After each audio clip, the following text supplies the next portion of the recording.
April 24th is our son's birthday,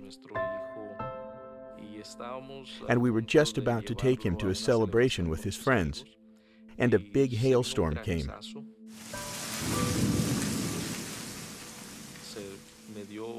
I decided to call the sheriff's office to see what was happening. The judge told me, "They are calling me from the area of Rosita Valley. The roofs are flying off the houses."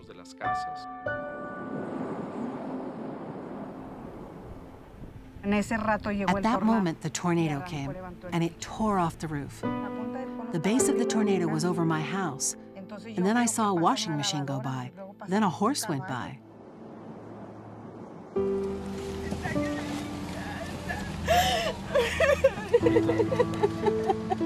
Look, we have a very serious problem over here. Yes, I know. Thank God you're all okay. No one is... We're fine. Okay. Okay, we'll be back soon, okay? Thank you. Well, it's hard to believe that more than 100 homes once stood in this area. All that's left is rubble and traces of a storm that took Eagle Pass by surprise last night. They're blocking here, block it off over there unless people live over here or whatever que se pase.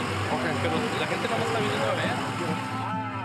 The destruction was something I never experienced. It was the first time that we'd had a tornado here in Maverick County. Really, it was a complete surprise. It was just mass destruction everywhere. It wasn't a matter of I lost this or I lost that. It was a matter of I lost everything. It's important to follow the instructions of local health leaders, of local emergency leaders on when we can return to our homes so we can protect our health. When things like a tornado happen, people have to be very careful because there could be loose electrical wires, there could be broken gas pipes, there could be loose boards with nails which can hurt you. When something happens so suddenly, it's difficult. And I know that people are still traumatized. If there's no prevention, there's no education for people on what to do during an emergency.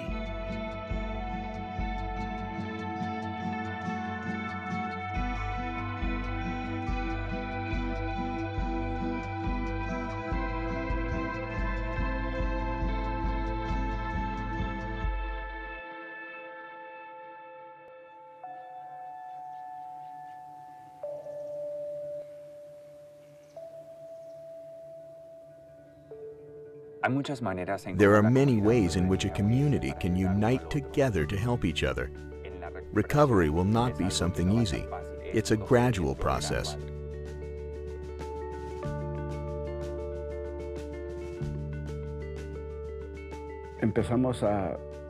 We began to work in an organization called Eagle Pass Long-Term Recovery Committee. We began to call churches in the community, working together with the local authorities. It was close to probably 150 homes. Some repairing screens that had been torn off to building a home from the foundation up. We built 8 of those. Perhaps the tornado helped us see the need of so many people. Not preventing tornadoes, but being ready in case of disasters. The homes, how to secure them better. Perhaps what we need is that each town, even the smaller ones, should be organized for any contingency or any need like this. Having a plan is going to help you respond better. Another thing to re-emphasize is that it's not just having a plan, but to practice it, so that an individual, a family, a community know how to use the plan, how to act on the plan, and how to respond with that plan. Patricia, we're going to get our emergency suitcase ready. Did you bring the baby's clothes? Yes. What did you bring? Clothes for cold weather and a little dress. You have to have a suitcase with clothes, with diapers, with personal items, a radio for news. In your kit or plan, include a battery-operated radio, because if the electricity goes out, you can listen to the news on that radio. Look, we need to find a plastic bag for all of our certificates, all important papers, which we should have with us. It's very important to have our grab-and-go kit, because in it we have documents that are irreplaceable. Look, this is the one the Red Cross gave me. It's important that you have this container with enough food for 3 days, with water and medication, because you may have to get out suddenly from the disaster area. You'll need to designate a place in the house where the structure is strong and which can stand the force of a tornado. If you have to leave suddenly, go to a building that's well built. If you can't find one close by, then go to the lowest spot possible.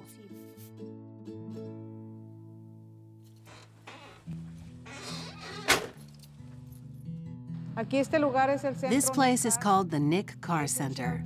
It's an emergency shelter. I'm trying to start an informational program for the community. For example, to prepare for an emergency, like the tornado that happened. Recently, we had floods 2 weeks ago. We must help ourselves to survive in emergencies.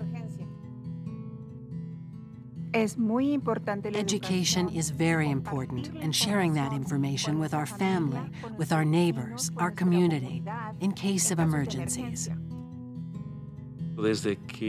Since we had this phenomenon, we are now more aware.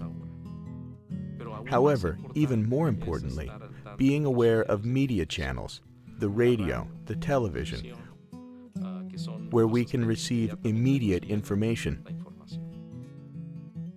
Now we can go to the area of Rosita Valley. We can see that it is a totally different area. It's very important to know that individuals, families, communities who are prepared are the ones who are going to respond better to any type of disaster and who are going to recover faster.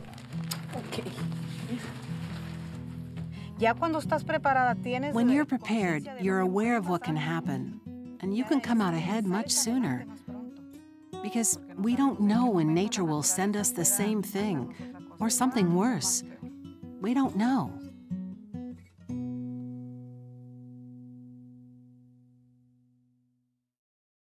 When a disaster catches people in a community by surprise, like the tornado did in Eagle Pass, it's too late to start making a plan. Whether it's a tornado, flood, hurricane, or man-made disaster, we must be ready to respond and recover from a major catastrophe. That's why it's important to have a plan, to have essential items needed to live through a disaster, and to know how you'll get credible information during a crisis. Make a plan at texasprepares.org. You can also contact emergency management organizations to find out more about the plans available in your area. Planning ahead can save your life.